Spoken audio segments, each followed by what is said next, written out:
মানে আর কি দেখতে হবে এই জীবনে, এখন শুধু সেটাই ভাবছি।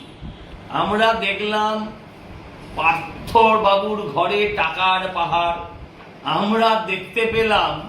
আর কি কি দেখবো? তারপরে দেখলাম কাউন্সিলরদের পাটের খেতে টাকা পুঁতে রাখা। আজকে দেখলাম তৃণমূলের ছাত্র নেতারা, যদিও তাদের বেশিরভাগের বয়স 60-এর বেশি, তারা ইউনিয়ন রুমে আলমারির ভেতর লাখ লাখ টাকা, এবং সেই টাকাও উইয়ে খেয়েছে।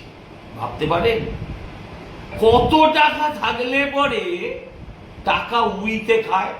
এর আগে আমি দেখিয়েছিলাম এই কলেজের, এদের ইউনিয়ন ফান্ডে, কলেজের ফাংশন ফান্ডে 1.5 কোটি টাকার বেশি এখন অব্দি ডিপোজিট আছে।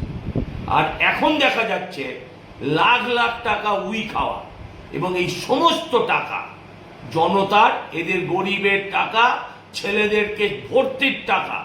যেখানে যেমন চাকরি দুর্নীতি দেখেছেন, টাকা নিয়ে চাকরি হয়েছে, ঠিক সেরকম ভাবে এই সমস্ত কলেজগুলোতে লাখ লাখ টাকার বিনিময়ে, লাখ টাকা কম বললাম, কোটি টাকার বিনিময়ে এই সমস্ত কলেজগুলোতে এরা ভর্তি বিক্রি করেছে। আর এদের সঙ্গে মাথা থেকে পা অব্দি যুক্ত। এদের কোনোদিন পুলিশ টাচ অব্দি করেনি।